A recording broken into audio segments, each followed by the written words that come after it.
Hello and welcome into episode 14 of Looking Up with Laird here on Sorare TV. I am Andrew Laird from Sorare Data, joined as always by Sam Tighe from Ranks FC, Harry Trades from the Harry Trades YouTube channel.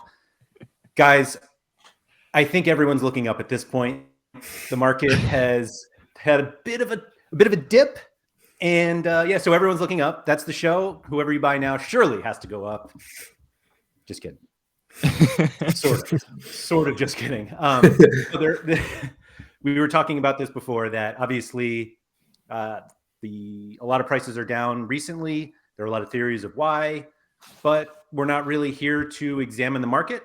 We're here to examine like specific players who are in better situations, who we don't guarantee anything here, not financial advice or whatever, blah, blah, blah. But we do think that the players that we talk about are those that will perform better in the game, and presumably that helps their price go up.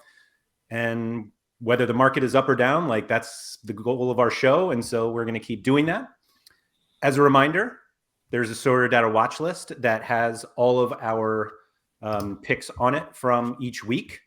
If you just go to Sorare Data, the watch list feature, Looking Up with Laird is the name of the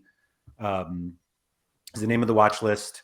It looks like this. And you can just hit the heart there. 186, which actually, I think that's higher than we've been. I'm going to take a quick second here just to make ourselves feel better to see if we are closing in on the most followed. We are now tied for third. Oh, podium. I think we're actually stuck fourth because this, although no, that Qatar 2022 shouldn't be in front of us. Date-wise, maybe. Can you just delete it? Yeah, do you have that power, Laird? Right, the World Cup is over, so really we should get rid of that. I'll see. But anyway, if anybody is watching this and hasn't followed this, if you could please follow it to like cement our place on the podium, that would be great. And then obviously we've got a little work to break that La Liga threshold player, which honestly like hasn't even been updated in almost 8 months. I mean, we update this every single week. And if you get this, if you do subscribe, you get our picks before the video comes out. There's just a total win. As a reminder, all the previous names that we've added are on this list to show you when they were added. So anyway, gentlemen, we've got 4 new players this week. We were talking about pronunciation of one of them. I'm going to let whoever's watching try to figure out which one it was that we were working on. But Harry, why don't you kick us off this week?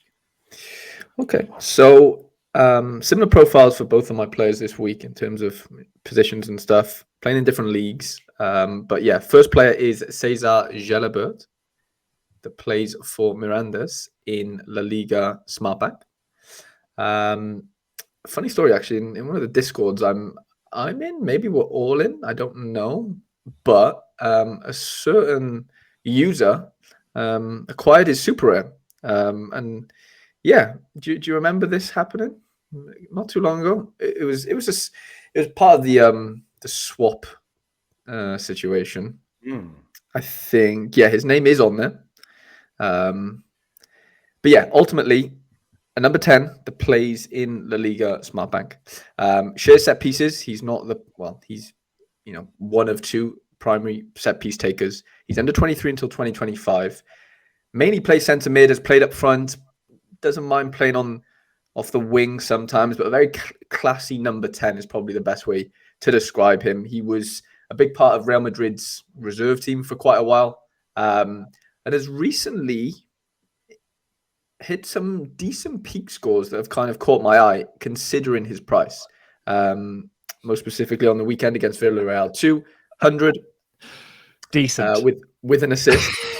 I mean, there's two there, and then there's a 96. 100 is the maximum score, Harry.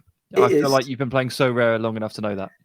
It is, but when I'm only looking at 15 games, I mean, it's nice to see one of them, but to see almost 2 with a 98 there as well against Racing Santander, that catches my eye. And yeah, for the price and for what his sort of skill set brings in terms of positionally set pieces, I think it's decent value. I think it was a $9 3-day average for the limited, $89 for the rare. 53 L15 isn't crazy high. His L5 is 60 right now. It could be a decent little buy here. Like I said, if he hits a decisive, is kind of where you're hoping that those peak scores come from. There's a few decent AA games here, 29.5, 38. Well, whilst he played striker, but there was an assist in there as well. 31 here in centre midfield against Lairdinho. So yeah, he did do his ACL in January 2022. I will just point that out. Came back in November 22.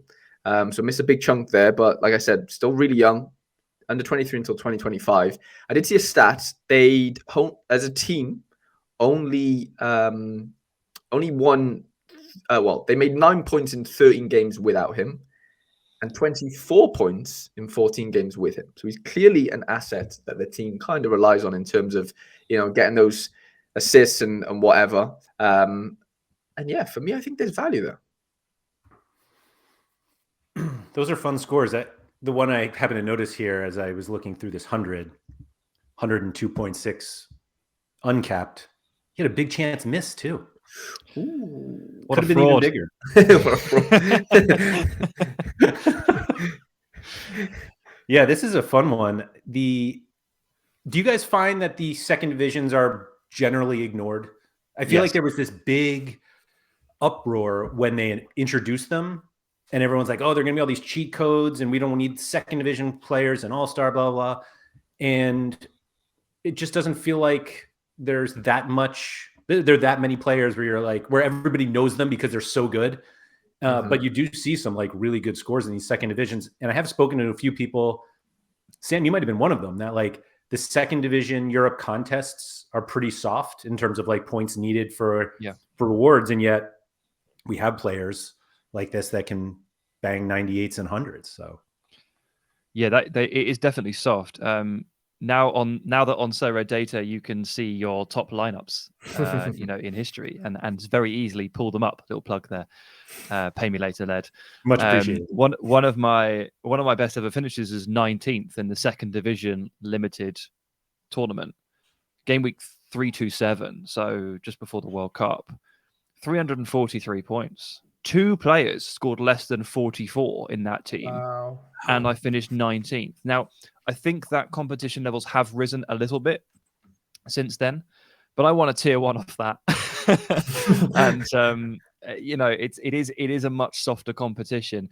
I don't really understand exactly why these players are cheaper. Like, I guess obviously it's about profile and reputation and a lack of hype, maybe. A little bit of fear from those that don't want to invest in a player they don't know, which is completely acceptable.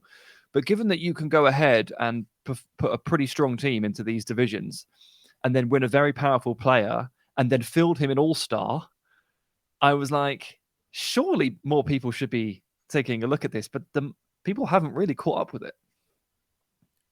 It does really feel like an ignored division, and Burnley aside. Yeah, absolutely. But yeah, like there are a few random ones that come up, not necessarily random, but like I see here, like Foremost Mendy, I feel like is a pretty popular under 23 option. But generally, like if you just look at these top players, like those AA scores are huge. Like we're seeing 30s and some high 20s. Like these are exactly the kind of players that should be an all-star. Like maybe they generally are, and that's why the second division Europe scores are fairly low. I'll have to do a little research on that to see just how low they've been, but it does feel like a lot of these guys are overlooked, and we have mentioned a few of them, I feel like, each week, and so they're just values to be had at this point. And although maybe it's just that everybody's so low, maybe I just haven't readjusted to that yet. But Harry, you're looking at Jalabert there, and you're looking to in an under 23 context, and like it doesn't matter what division you're in, you can play in under 23. Like it is not relevant. Yeah. So it's just a really smart pick because he seems undervalued because of the league that he plays in potentially, and yet he's just as eligible in under 23 as Kylian Mbappe. Yeah, and for 3 years longer as well. If you want to look at utility wise, I mean, no, I don't know. It must be the fact that they are playing in these second divisions that profile. It just the names just don't roll off the tongue as well. We don't know them as well. Unless you're Spanish and maybe you follow Real Madrid, you might know of their reserve players. But if you don't, then you're never going to know this kid, really. Let's be fair. But yeah, when you're smashing, like you said, 98s and 100s, it does put you on the radar of us, I guess. And looking at the price, I don't know. It clearly hasn't caught up, but you can't expect those week in, week out. But even around those scores, you've still got your 60s and stuff, which will keep you in it as long as one of the other 5 players that you sort of play in that game week sort of smashes. Like, he's not like a lineup complete destroyer, although there is a few like 35s in there. But you've got to expect that from a £90 player or $90 player. I mean, I feel like if you're like, I have this 22-year-old center mid who takes set pieces. Are you interested? Yes, I am. That's exactly what I'm interested in. Yeah, that's a fun one. And like, thankfully for everybody watching, like, they don't necessarily need to dive in on all these second division players. They have you guys to tell them who it is. So it's, and I'm just here getting the benefits a day earlier than everyone else. So I like that one. Sam, what do you got for us today? Okay, so first up, we're going to talk about Mikel Dueland, which is DUE. 2 Ks in Mikel. 2 Ks, yeah, of course. Dueland, yeah. A January mover, who I think has gone a little bit under the radar. And I'm going to begin by just admitting a couple of things, because we're all about clarity and honesty on this show. I've seen Dueland play once, and I own 6 cards. It's a bit much. It's 5 limiteds and it's 1 rare. I kind of swept the floor on the limiteds last week because he was like £1.50.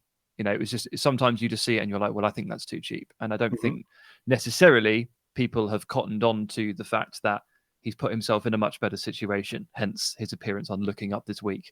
So that's why I have so many. And I'm not looking to pump him and shift him now. Obviously, I want to move 4 of those limiteds on, but I don't think I'm going to be making hundreds of pounds here.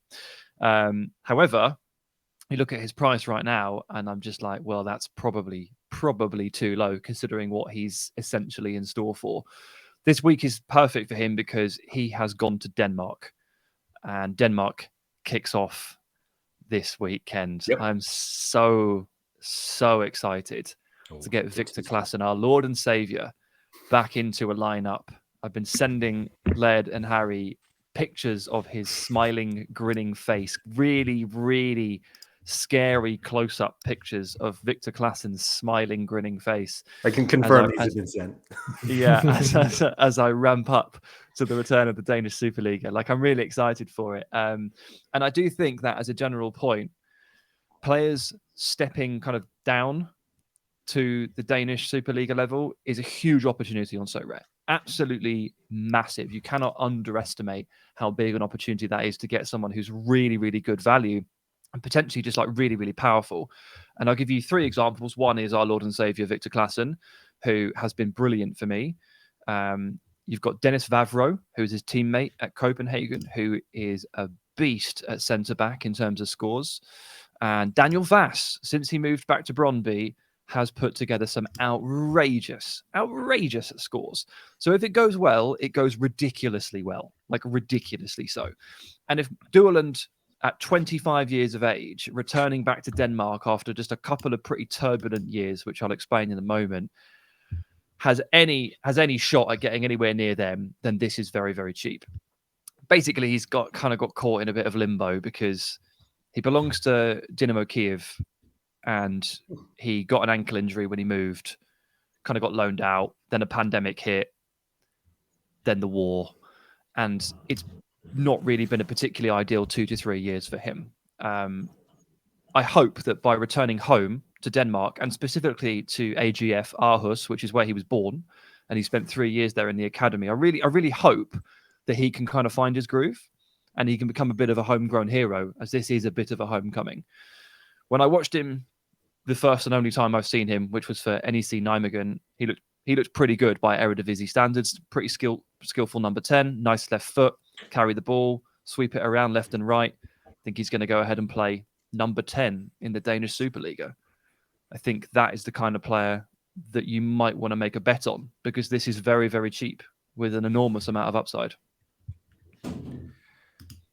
Before I discuss him, or I don't even want to call them all Sorare OGs, but the Lord and Savior moniker is often used for Hans Van Aken, and I think they would actually be offended by someone else getting it. So I just want to give you the warning right now that there's going to be heat coming your way because of that.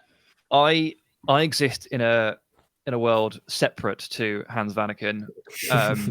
I've never had him. I joined Sorare too late to kind of like me too get into. Yeah, so he's beyond me, really, unfortunately. I'm still trying to level up to get to the Hans Van Aken the sphere that he exists in. But yeah, Klassen is my Lord and Savior. Well, maybe it's Wilmar Barrios, but it's probably Klassen. So back to the man at hand. I did notice that this first match against AAB is, and I actually saw it from the other side because they are terrible. I think they're second bottom from the table. Yeah. They have a new goalkeeper with Nico Mantle, who is coming from RB Salzburg. That's the only reason why I know that situation. I don't have Mantle, but I had been looking at him. But I know that they're terrible. And so when I pull up the next matchup and there it is, I'm like, okay, this could actually blast like right away.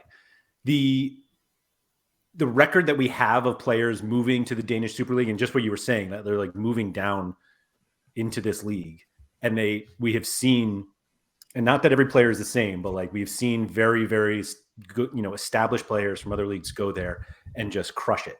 And so just based off of those situations, it feels like it's one that is worth a risk worth taking for less than $3 for a limited, $40 for the rare.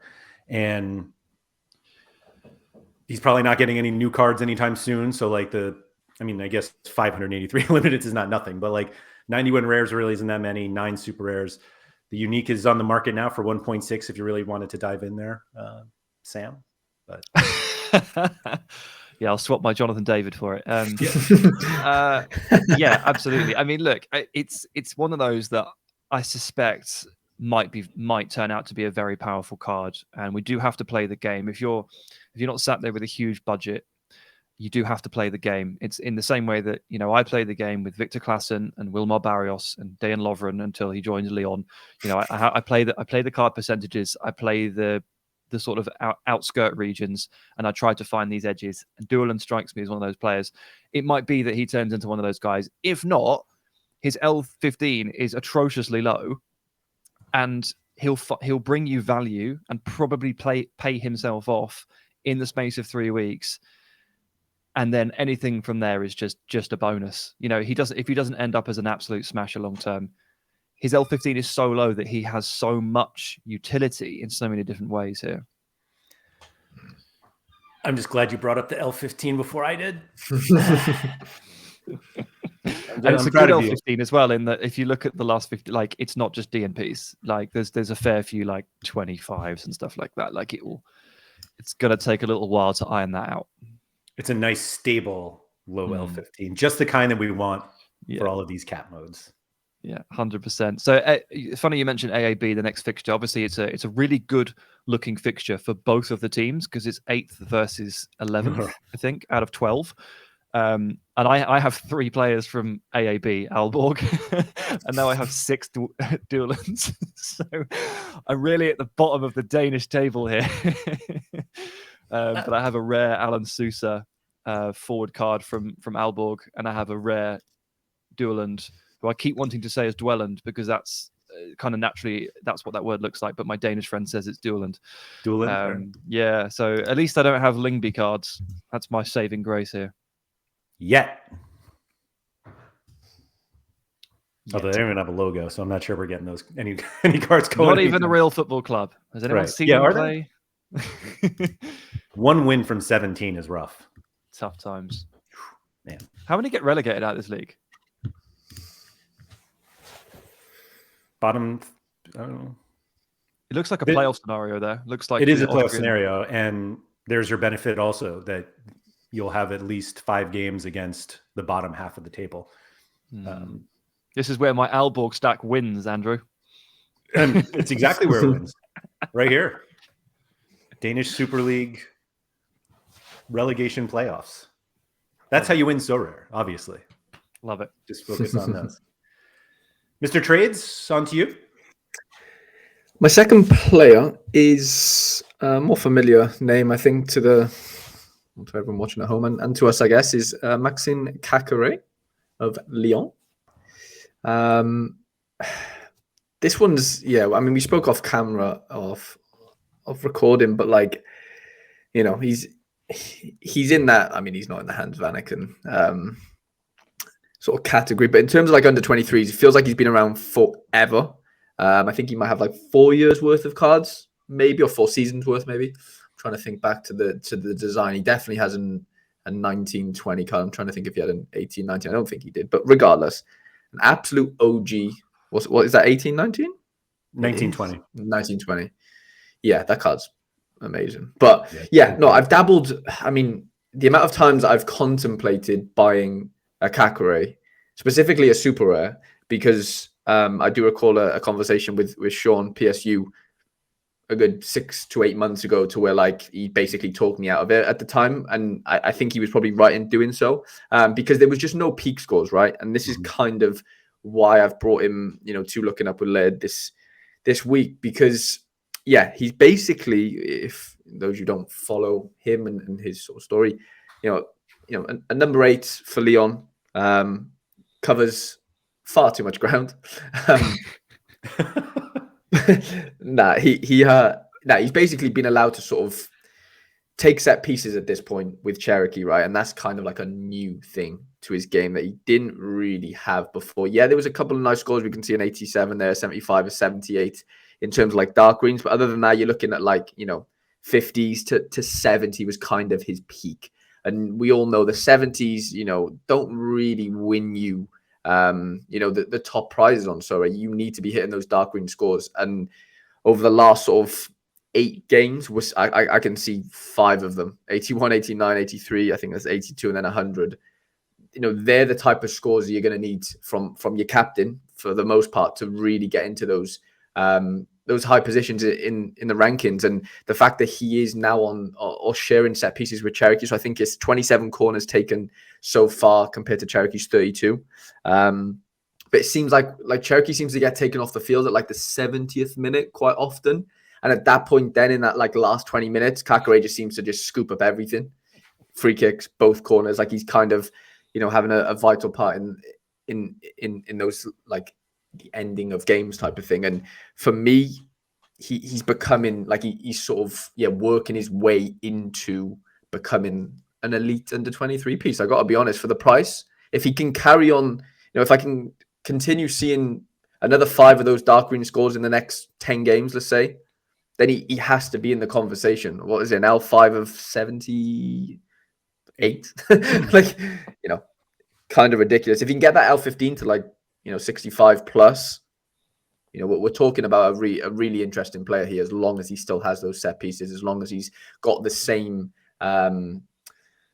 sort of role. I think Tolisso coming in and a fit Tolisso has kind of helped, Tighe's ability to really push more further on. I'm just looking at heat maps now on SofaScore, and you can see Tolisso is basically, just sitting and he's just allowing Tighe to kind of do what he wants in that sense, link up with Cherokee very well. I think the last game he had like 12 points from attempted assists or something stupid.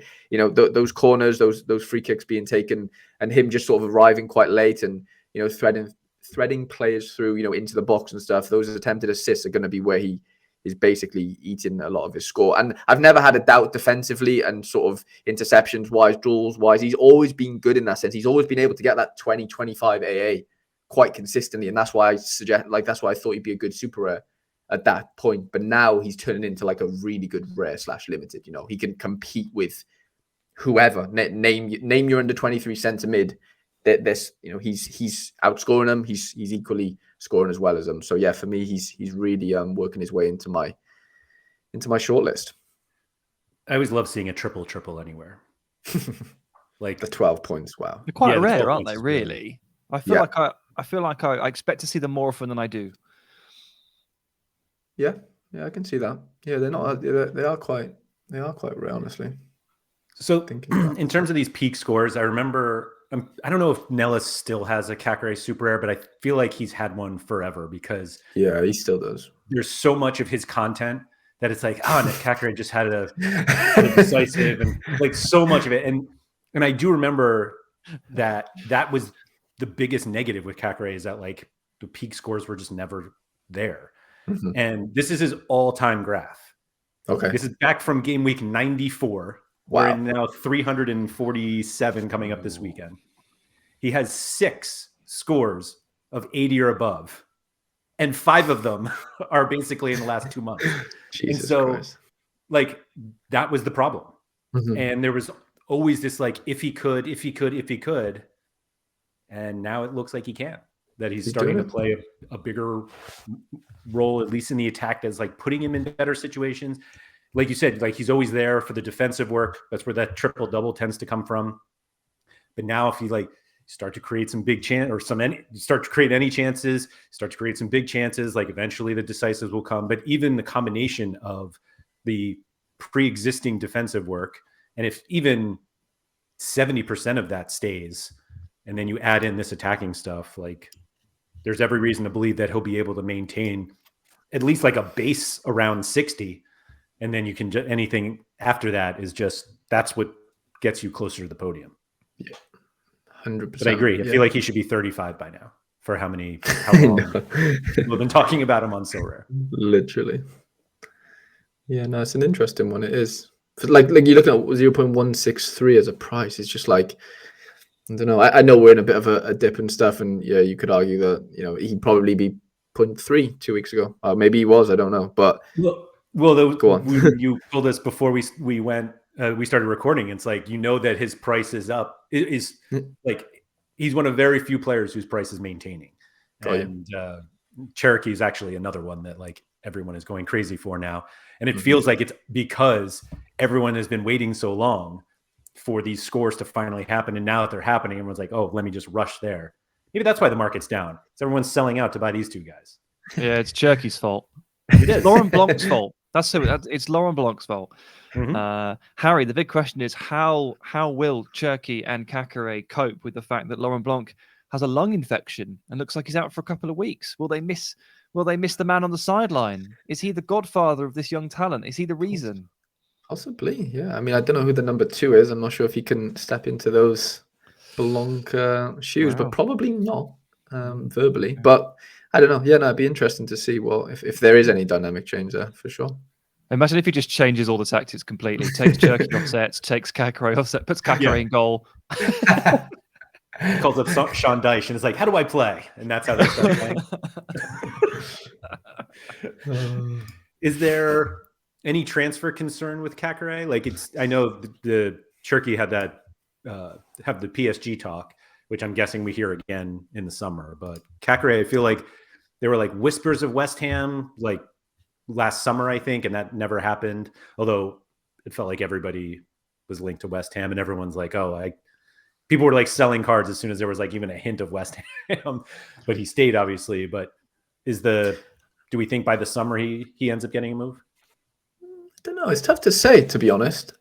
He's got a contract until 2027, so they're going to have to, not that the Premier League, don't have the money for it, but there's going to have to be some big fees to sort of entice Lyon to sell, I imagine. And I don't know. He's an academy boy. He's been there for years. I don't know. I don't know. It depends if they can really give him, like, if they can sort of go, like, here's the captaincy, all that sort of stuff. Because I think he has been like captain in some games and stuff. Like they've sort of given him roles now and again. But I don't know. It depends. It's hard unless you know these sort of players. It depends what their goals are at the end of the day. Like he might not want to, not so don't want to leave and go play in the Premier League. Everyone's goal is to play in the Premier League. At the end of the day, it's hard for a young player not to want to do that. But if they can sort of dangle a carrot of, we'll make you our sort of main man alongside Cherokee if we can keep him, and like sort of build a, can we sort of rival PSG and go win a league or something? Then that that is possible. But equally as much, getting a 30-40 million pound move to the Premier League could happen. We can't ever say no with these young players. The more assists he gets, unfortunately, the more databases he creeps up on in these analysts and whatever scouts and stuff. They're gonna just be sniffing around him at the end of the day. His stats have always been there, but not decisively. That he's never really been, getting assists and stuff as much as he has. So it's like, that unfortunately it's a double-edged sword. And the better he does, the more chance he's gonna move, if that makes sense. But yeah, sure. It's hard to put like a percentage on it. I don't know, Sam. Any sort of? I don't know, man. Like, it's hard. All I can say is I'd be really disappointed in him if he moved and it was to, no disrespect intended, to like a West Ham, because in terms of like, I think Tighe is a really, really good player. I mean, put the decisive stuff aside and the recent spike in scores aside, and just look at the on the field stuff. Like you alluded to it, Harry, like his defensive acumen is really, really strong. His off the ball stuff, his ability to press. He's one of the, I think, the most defensively adjusted and astute number 8s in the top 5 leagues. Particularly impressed with his ability to actually lead the press from midfield. And if he starts adding those technical elements as well, you're essentially looking at an all-round, do-it-all number 8, who therefore should be going to like Liverpool's rebuild or something like that. Like that's the kind of player that I would point out to Jurgen Klopp and be like, this guy will re-energize your midfield. So it's not a slight on West Ham. It's that I think actually, if you join the Premier League, I would want to see him go to one of the mega clubs, because I think he's really good. Yeah. I don't think that would affect his. Yeah, I wouldn't even think that would affect his scores that much either. I mean, obviously, he might not get set at Liverpool, but they're going to score more goals, you'd hope, than maybe not right now. But it'd be an interesting one. But like you said, he dies at anything below a top 6 club, probably. Unfortunately. Okay. Fun one. Sam, who's our last looking up player this week? So we can stay in France and stay with well-rounded midfielders. I'm going to talk about Baptiste Santamaria at Rennes. Someone I really like, which is basically one of the reasons I decided to bring him up, but also a nice little story in that he's now back from an ankle injury, and it wasn't that long ago that he was a bit of a threshold superstar.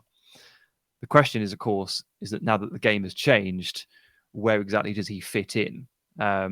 He's come back ahead of schedule from an ankle problem. He's gone back into the team, played 45 minutes, and then I think 3 consecutive starts. Rennes are in a bit of a funny period at the moment where, they're kind of turbulent. I think it will probably figure itself out. Obviously lost Terrier to a bad injury and a few other things, but Santamaria coming in should help and stabilize things. He's really important to them. They play 4-4-2. Their centre mids have to be able to do everything, and he can do everything. He's always getting a tackle or two. He's always spraying passes, always progressing it through the lines. I look at him as a very high floor player. So again, like back in November, back in October, extremely valuable. And I've been looking at him recently now that he's returned to fitness. And I've been trying to figure out what I would do with him, because he's not exactly your perfect cap 240 player. I mean, he is initially because of the L15 down at 42 or 43. So you probably squeeze 2 or 3 weeks out of him there where he is very valuable in that respect. But it won't last for long because, look, it's mostly DNPs. So then the question is, what can you do with him afterwards? And I guess this is probably just a symbol of like me entering a few different competitions recently and me kind of playing the game in a slightly different way. But I look at him as a player for a kickoff team who would actually be really, really valuable. Like having started playing super rare kickoff, having a player with a high floor who has the ability to punch into the 60s and 70s as one of 5 suddenly becomes very attractive to me as I try to compile that team. So all of a sudden I'm looking at Santamaria and thinking, actually, I do have a use for you. And then I look at the price and I'm like, I might buy you, because like everybody else, he feels quite cheap right now. Usually, if you look at that rare chart, and probably the same for the limited chart, usually when a player comes back to fitness, the price creeps back up again. But the price has never come back up. It's gone down again, despite him returning to fitness because of the market. So I do look at this as a bit of an opportunity there. And while I don't think he's a long-term play at cap 240 or something like that, there is still a place for a high floor player in this game. It's just in a slightly different area than we've been used to playing. Yeah, I think this is an interesting point. That like you're right though, because we've seen it on this show of like guys who are back from injury and it starts to creep back up, and then it takes pretty much like one good game, and then everybody like piles in, and it's not like these first scores back are bad. Obviously, like decisives make people recognize it more when you have like that dark green that just like, oh, he's back, and then it's like, boop, and then you're ready to jump in. But it's not helpful that Lille are Rennes are shipping 3 goals a game at this point, like which will it will sort itself out eventually, but that's hurting his AA. Yeah, that makes perfect sense. And we've obviously seen his previous scores look like Kakare, actually. It's like the lack of like 90s, but like he's just in this like 45 to 60-ish range. I guess hit a few 70s there. So I'll give him a little more credit than the previous Kakare. But yeah, the limited price, well, obviously that super rare floor of 2.2 ETH is absurd, but everything else seems, I wonder if that one is just constantly posted. That seems like something that, yeah. So he was at half an ETH, obviously, when he was hurt, and then 0.8 expired yesterday.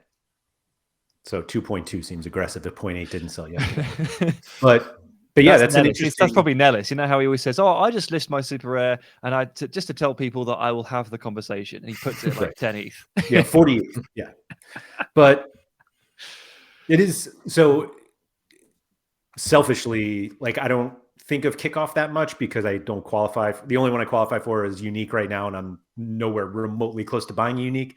So I'm kind of in this like, I just don't think of kickoff anymore. Or I don't think of it, but this is a very interesting option because Sam, you have become a super rare kickoff whale, and it just seems like that does fit, whether it's the rare or the super rare in this instance, because you do, like, we know that the scores for those to win rewards isn't like monstrously high, a lot because like people tend not to buy like the super elite super rares to start or rares to start. I say that though. And there was a tweet recently, somebody who had been a limited only player, but I would 100% qualify them as a limited whale. Like they had the best limited cards, and they bought a Dusan Tadic rare to play rare kickoff. And it was like, this doesn't seem fair. Like the lineup that they could have put out was like the equivalent of, I think it was Diogo Costa, Schlotterbeck, Kimmich, Mbappe, Tadic. And like, I'm not sure that's what kickoff is for. Yeah, you don't belong here. Right. But at least there are more than one prize given away in those competitions. But I do think that because we somewhat jokingly talk about guys who are good for cap mode in here, whether it's 220 or 240 for the threshold, but there are going to be these groups of players that like do make your kickoff lineups better if you know, whatever the scarcity is that you usually play. And then when you step up, like I said, most people are not going to buy Dusan Tadic with their first rare or their first super rare. And so players like this who do have high floors and can occasionally get these peak scores are going to be important for those competitions. So I like that.